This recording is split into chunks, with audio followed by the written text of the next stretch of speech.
Bienvenidos, amigos y amigas, a Historia para cuarto de la ESO y primero de bachillerato. Tema 12. Mi nombre es Juan Jesús Pleguezolo y en esta serie de audios les presento todo el temario referente a dichos cursos. Antes de dejarles con el programa de hoy, dos recordatorios muy importantes. Si quieres sacar el máximo provecho de tu tiempo de estudio, te recomiendo mi libro Los 10 hábitos del estudiante exitoso. Te dejo el enlace en las notas del programa. También decirte que este audio está extraído de mi podcast principal, Historia con el móvil, por lo que si te gusta este programa, pásate por ese podcast que creo que te pueden interesar y ahí hay un montón de episodios que están muy bien. Sin más dilación, te dejo con el programa y espero que lo disfrutes. Hoy es un programa especial, por lo siguiente. Miren, les cuento, yo hace 4 años cuando empiezo con el podcast, pensaba y me dirigía y explicaba a los alumnos a los cuales en ese momento yo tenía clase. ¿Qué sucede? Que con el tiempo empiezo a recibir mensajes de otros lugares de España, de otros lugares de Europa, y cada vez más empiezo a recibir mensajes y comentarios de gente que me está escuchando desde Latinoamérica y Estados Unidos. Y veo que buena parte de mi audiencia está allá, más allá del charco, y eso cada vez más me ha hecho pensar que tengo que cambiar un poco la dinámica del podcast y empezar a incluir temas especialmente de América, porque ahí está buena parte de mi público y me debo a ellos, está claro, me debo a vosotros. Así que con todo el cariño del mundo, este programa se lo quiero dedicar a toda la gente que ahora me está escuchando desde Latinoamérica y Estados Unidos. Un abrazo enorme a todos ellos. Espero que disfrutéis el programa que tenemos para hoy. Empecemos con el programa. Vamos a hablar de la independencia de Latinoamérica. Bueno, ya sabemos que Latinoamérica en el siglo XVIII pertenecía casi en su totalidad al Imperio Español y portugués. Y estaba dividido, el Imperio Español, en una unidad administrativas que llamamos virreinatos. Empezamos por el norte. Al norte tenemos el Virreinato de Nueva España, que incluía el actual México, todo el sur de los Estados Unidos y Centroamérica. Más al sur tenemos el Virreinato de Nueva Granada, que incluía las actuales Colombia, Perú, Ecuador y Panamá. Ya más al centro tenemos el Virreinato de Perú, que era muy importante para el Imperio Español. Ahí estaba el centro, uno de los centros administrativos del Imperio Español en América. Más al sur tenemos el Virreinato del Río de la Plata, que incluía la actual Argentina, Paraguay, Uruguay. Y luego tenemos también Brasil, que pertenecía a Portugal y que en los últimos años del imperio también se organiza como forma de virreinato. Bien, vamos a ver cómo era la población latinoamericana, cómo era, y podríamos decir cómo es, o sea, es tremendamente diversa. La población latinoamericana por aquel entonces, y hoy día, era muy, muy diversa. Teníamos los siguientes, teníamos por un lado la población peninsular que venía de España, y ocupaba los altos cargos administrativos y en el ejército. Repito, los españoles que venían de España y eran la élite. Luego tenemos también los criollos, los hijos de los españoles, que también pertenecían a la élite. Y luego tenemos a la población indígena, a los negros, a los mestizos, a los mulatos y todas las combinaciones que había entre ellos. Y entre todos estos grupos poblacionales que he dicho, los criollos y los peninsulares formaban esa oligarquía, ese grupo dirigente que eran los que mandaban. Causa de la independencia, o sea, ¿por qué en un momento determinado los territorios de Latinoamérica deciden independizarse del Imperio Español y del Imperio Portugués? Pues bueno, vamos a ver algunas de las causas, son muchas, pero bueno, vamos a ver algunas de sus principales causas. Por ejemplo, económica, o sea, vamos a ver, Latinoamérica, las colonias españolas en Latinoamérica estaban ahogadas por el monopolio comercial. O sea, España no permitía a sus territorios de América que comerciasen con otros territorios. Tenían que depender del comercio único y exclusivo con España. ¿Y qué pasaba? Pues que España, o sea, la industria española no se había desarrollado, o no se había desarrollado a nivel de lo que le había hecho Reino Unido, o Francia, o Alemania. Entonces, ¿qué sucede? Que si dependes de una economía que no está del todo desarrollada, pues tú tampoco te puedes desarrollar del todo. Entonces, ese monopolio comercial en los territorios de Latinoamérica no permitía que la economía se desarrollase del todo. Tenemos que hablar, por ejemplo, de una causa, pues miren, política. Vamos a ver, las élites peninsulares, las élites españolas, que eran las que dirigían, las que organizaban y las que lo controlaban todo, eran ineficaces y corruptas. Se preocupaban más de su provecho que de hacer una buena organización del territorio y de que la economía funcionase y fluyese. Entonces, ahí tenemos otra causa muy importante. Luego, causas sociales. Buena parte de la población indígena, estaba marginada. Y por no hablar ya de la población esclava. Y luego también, atención, los criollos también se sentían marginados. Un momento, a ver. Hemos dicho que los criollos pertenecían a la élite. Vamos a aclarar esto. Los españoles que venían de la península, los altos cargos solo estaban reservados para los españoles que venían de la península. Es decir, que los hijos de los españoles en América, o sea, los llamados criollos, eran apartados de los altos cargos. Entonces, ¿qué pasa? Que los criollos, aun perteneciendo a la élite, aun perteneciendo a la clase alta y en América, se sentían marginados y esto pues con el tiempo la van a liar. Con el tiempo, de hecho, la independencia de Latinoamérica está liderada en buena medida por los criollos. ¿Qué más tenemos que decir? Y muy importante, quizá la causa más importante para la independencia de Latinoamérica. Se empiezan a difundir la idea de la Ilustración. La Ilustración, ya saben, que es un movimiento intelectual que nace en Francia y difundía pues cosas como que todos los seres humanos tenemos una serie de derechos inalienables, que es importante que el poder no esté concentrado en el rey y que exista la división de poderes, y la Ilustración empieza a difundirse por toda Europa y por toda América.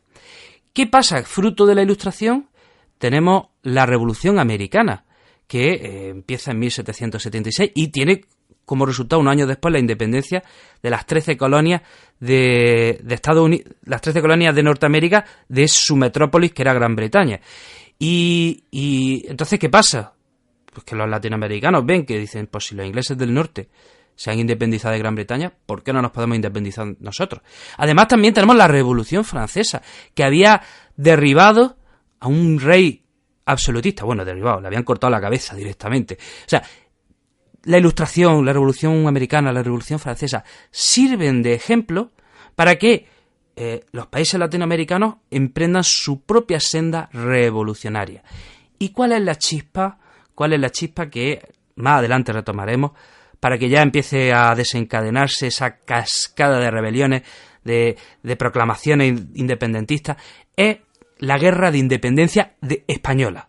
Luego volvemos sobre este tema, que es muy importante.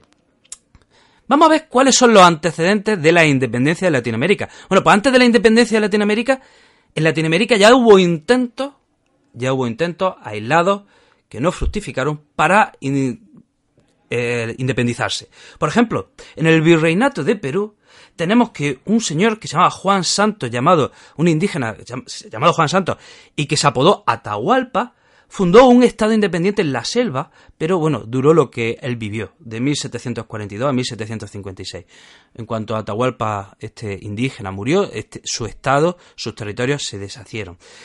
Unos años después, lo vuelve a intentar un indígena, descendiente de otro noble indígena, que se apodó Tupac Amaru II. Y este Tupac Amaru II intentó crear un estado neoincaico. Pero nada, no llegó a fructificó, apenas duró un año, en 1781 fue ejecutado este señor, ¿no? Otro señor que también intenta, Francisco de Miranda, en Venezuela, llega a diseñar, a proponer una constitución que sirva para toda América Latina, y esa era su idea, ¿no? Crear un gran país que fuese toda América Latina. Intenta una expedición hacia Caracas en 1806, pero fracasa.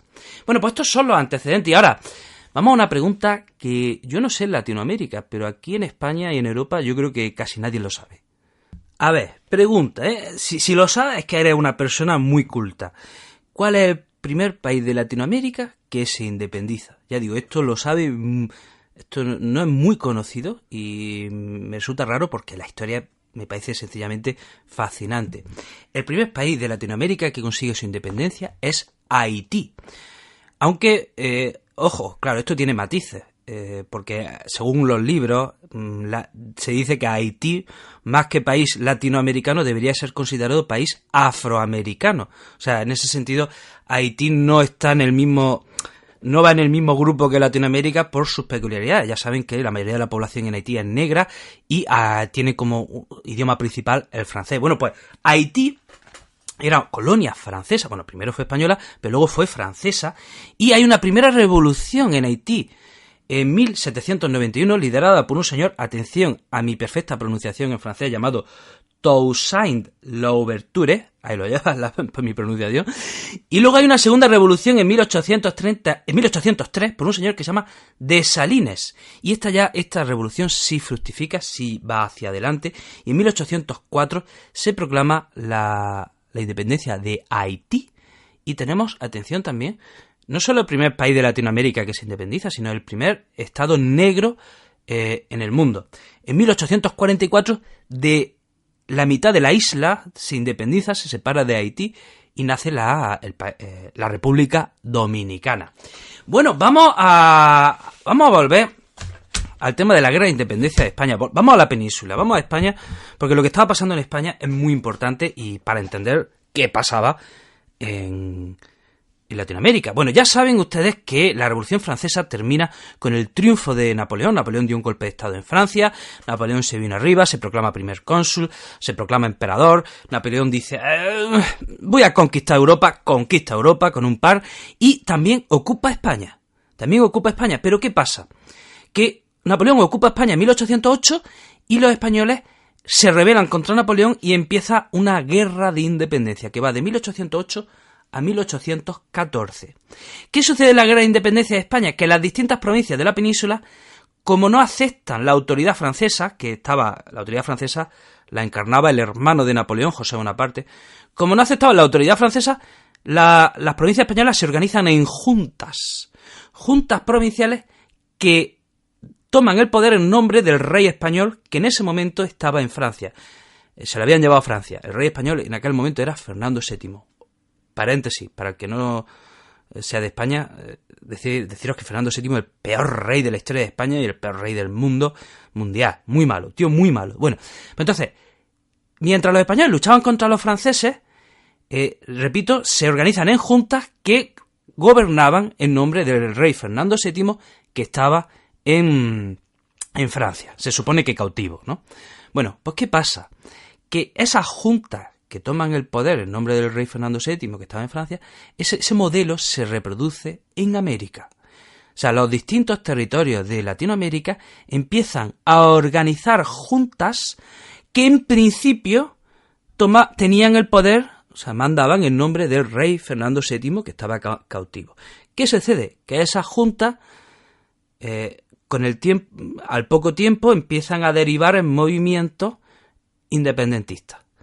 Y esa es la primera fase del proceso de independencia de Latinoamérica. Mientras la guerra de independencia estaba en España, en Latinoamérica se reproduce el modelo de juntas que empiezan a hacer proclamas independentistas. ¿Qué pasa? Que en 1814 termina la guerra de independencia, Fernando VII vuelve a España y los españoles ya sí tienen capacidad de respuesta y en Latinoamérica pueden más o menos sofocar esos intentos de independencia. ¿Qué pasa? Pues que no lo habían sofocado del todo, continúan los movimientos secesionistas en Latinoamérica y a lo largo de la década, hasta que llegamos a 1820 y de nuevo en España hay una revolución, dentro de España hay una revolución liberal, un general que se llama Rafael de Riego tenía que ir con sus tropas a Latinoamérica a combatir a los secesionistas, pero Rafael de Riego se niega, obliga a Fernando VII a jurar una constitución que era una constitución democrática, una constitución liberal, una constitución que daba derechos, que es la Constitución de Cádiz, ¿no? Entonces, ¿qué pasa? Que España, mientras en España hay una revolución propia, en Latinoamérica hay otra revolución, en este caso de independencia, ¿no? Y España pues no está en posición, no está en situación de responder a esos movimientos secesionistas, que la independencia hubiera llegado de todas formas, seguro, en Latinoamérica, si no hubiese sido en 1820 era cuestión de años que los territorios de Latinoamérica se independizasen. Eso estaba al caer, ¿no? Entonces, a partir de 1820 ya sí los distintos territorios de Latinoamérica se independizan y se marca el final de la presencia española en Latinoamérica en la batalla de Ayacucho 1824. Pero bueno, analicemos territorio por territorio, caso por caso, porque es muy interesante. Vamos a ver en el Virreinato de Nueva España. A ver si te has enterado. ¿Qué territorios eran Nueva España? Pues México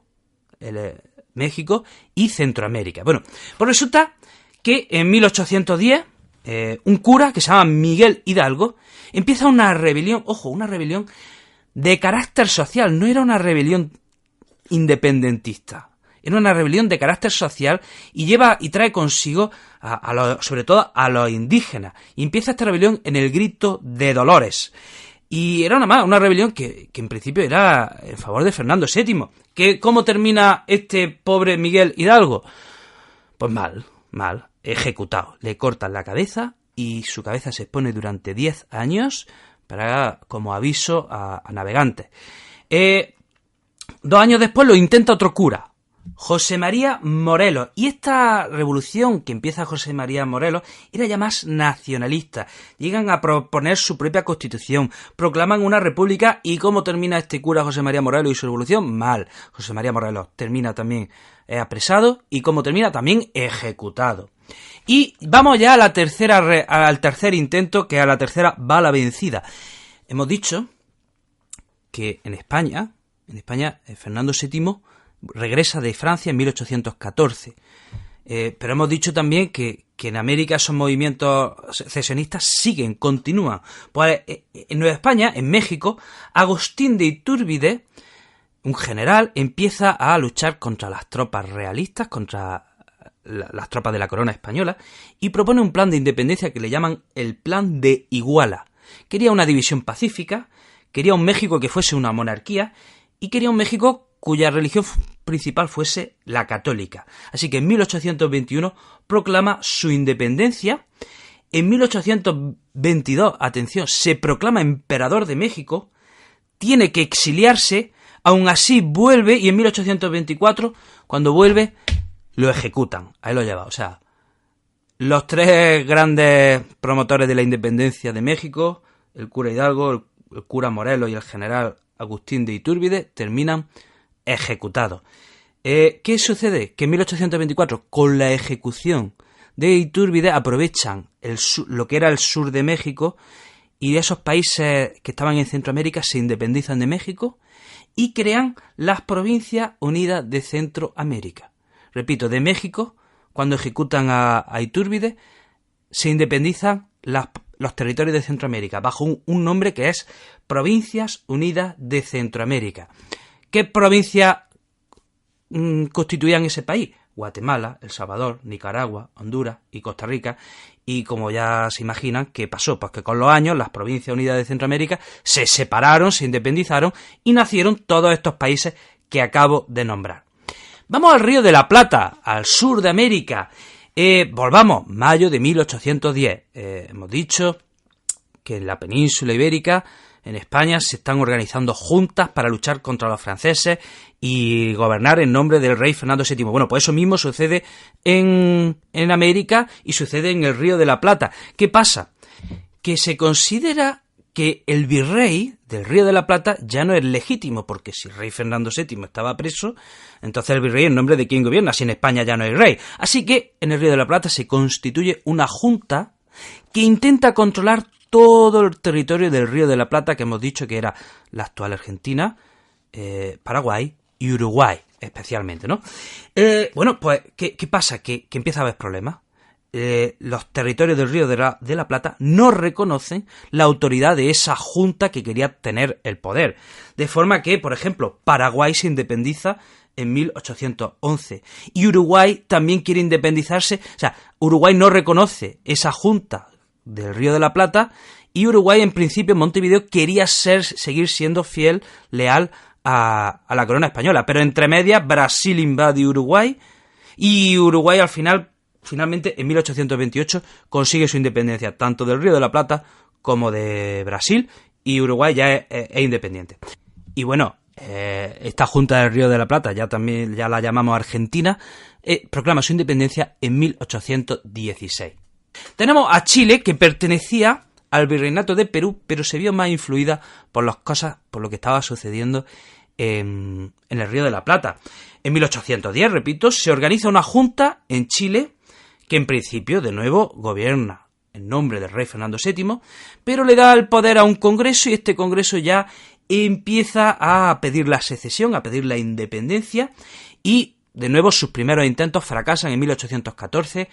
La corona española se repone, puede responder y sofoca esos intentos de rebelión en Chile. Pero San Martín, el general San Martín, desde Argentina, llega en ayuda de los independentistas chilenos y juntos derrotan a las tropas españolas, así que Chile alcanza su independencia en 1818. Y vamos al Virreinato de Nueva Granada. ¿Qué países teníamos en el Virreinato de Nueva Granada? La actual Panamá, Colombia, Ecuador y Venezuela. Bueno, pues en 1810, de nuevo, empiezan las primeras revueltas y parece que esas primeras revueltas iban a constituir lo que se llamaba la Federación de las Provincias de Nueva Granada. ¿Qué sucede? Pues que aquí no solo había una guerra de independencia contra los españoles, aquí también había una lucha social. Las clases marginadas reivindicaban sus derechos y las élites que luchaban contra los españoles no querían tampoco perder sus privilegios. O sea, las élites que luchaban contra los españoles, pues luchaban contra los españoles y por ello, o sea, el pueblo seguía machacado y seguía marginado. Entonces, ¿qué sucede? Que hay como una guerra contra los españoles, pero a la vez hay una guerra civil, en la que el mismo Simón Bolívar tiene que intervenir para pacificar esto, ¿no? ¿Qué pasa? Que esos primeros intentos de nuevo fracasan y en 1814 son sofocados cuando el rey Fernando VII vuelve a España y la corona española se repone. Vamos a ver el caso, por ejemplo, de Venezuela, que hemos dicho que pertenecía al Virreinato de Nueva Granada. En Venezuela intentan una independencia en 1811, fracasa. Proclaman otra independencia en 1813, vuelve a fracasar. Se producen enfrentamientos sociales. Y bueno, vamos al gran protagonista de la independencia, uno de los grandes protagonistas, Simón Bolívar, que regresa, se había tenido que exiliar, regresa a Venezuela en 1817 y va ocupando territorio. El primer territorio que ocupa sería Angostura en 1817, luego ocupa Caracas, Bogotá, Quito, o sea, va ocupando, conquistando todos los territorios que pertenecían al Virreinato de Nueva Granada. ¿Y qué es lo que quería Simón Bolívar?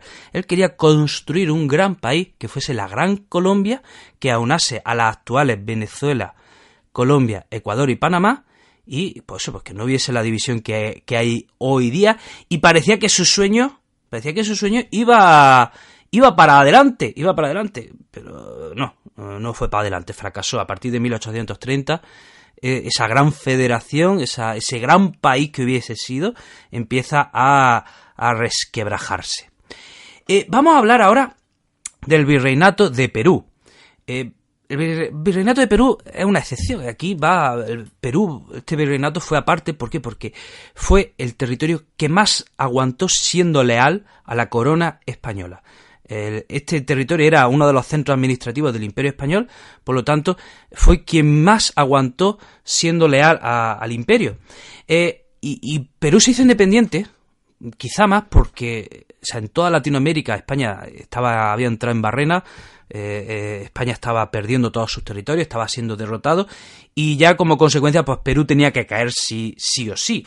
¿Quién fue el hacedor? Pues San Martín. San Martín no solo llegó desde el Río de la Plata para ayudar a liberar Chile y ahora viene a ayudar a liberar Perú, y conforme San Martín se acerca a Perú, en todas las ciudades de Perú empieza a haber proclamas independentistas y en 1821 San Martín proclama la independencia de Perú. Ojo, que no fue completa del todo. No fue completa del todo porque las tropas realistas que seguían luchando por Fernando VII no son derrotadas del todo, y de hecho luego tiene que venir Simón Bolívar y sus generales para terminar de independizar Perú. O sea, Perú fue liberada primero por San Martín y luego por Simón Bolívar, ¿no? Y tenemos que hablar de la famosa entrevista que se produce en Guayaquil en 1822. Un abrazo enorme, paréntesis, un abrazo enorme con todo el cariño del mundo a la gente que me escucha desde Guayaquil, ¿vale? Pues decía que en Guayaquil se produce una entrevista entre Simón Bolívar y San Martín para ver cómo terminan de liberar Perú y cómo terminan de derrotar a los españoles. Hemos dicho ya antes que la derrota final de los españoles se produce en Ayacucho en 1824. ¿Y ya se ha independizado todo el imperio español? No, quedó Cuba y Puerto Rico. Cuba y Puerto Rico se independizan en 1898. En España esto le llamamos el desastre de Cuba. ¿Cómo fue la guerra de Cuba? ¿Cómo fue el proceso de independencia de Cuba y Puerto Rico? Bueno, pues en Cuba hubo una guerra que dura entre 1868 y 1878, que le llaman la Guerra Grande. Una guerra que se firmó una paz que llama la Paz del Zanjón, que los españoles no terminaron de cumplir. Y como no terminaron de cumplir, hubo una guerra al año siguiente, en 1879, que le llaman la Guerra Chiquita. Y como los cubanos no terminaron de estar contentos, en 1895 vuelven inician un proceso de rebelión. Y entre medias se meten los Estados Unidos y ya pues los españoles ya no teníamos nada que hacer. El ejército español fue aplastado por la tropa estadounidense y en 1898 con el Tratado de París Cuba y Puerto Rico consiguen la independencia. Bueno, no del todo. Ambos territorios siguieron bajo administración americana. Cuba, unos años después, sí consiguió la independencia y Puerto Rico quedó como Estado libre asociado y aún sigue como Estado libre asociado. Y finalmente tenemos que hablar de Brasil, que es un caso también no tiene mucho que ver con lo que hemos dicho hasta ahora. Volvemos, 1808. Los franceses han ocupado la península ibérica, han ocupado España, pero también Portugal. Y la familia real portuguesa se refugia en Brasil. Cuando los franceses son derrotados, el rey de Portugal vuelve de Brasil a Portugal, pero su hijo se queda allí, Don Pedro. Y el hijo del rey de Portugal, que se queda en Brasil, Don Pedro, acaba proclamando la independencia de Brasil en 1822. Bueno, hasta aquí, amigos y amigas. Espero que te haya resultado interesante, espero que te haya resultado entretenido. A mí me ha gustado mucho este tema, me ha parecido fascinante. He aprendido muchas cosas preparándolo, espero que tú también, espero que lo hayas disfrutado. Te recuerdo que si estás interesado en estar al tanto de todos mis proyectos, puedes seguirme en mi página de Facebook, Juan Jesús Pleguezolo, o en mi canal de Instagram, El Profesor Inquieto. Te mando un fuerte abrazo, te deseo lo mejor de lo mejor, te recuerdo que lo importante es ser feliz, no te olvides de eso, y te espero en el próximo programa. Chao.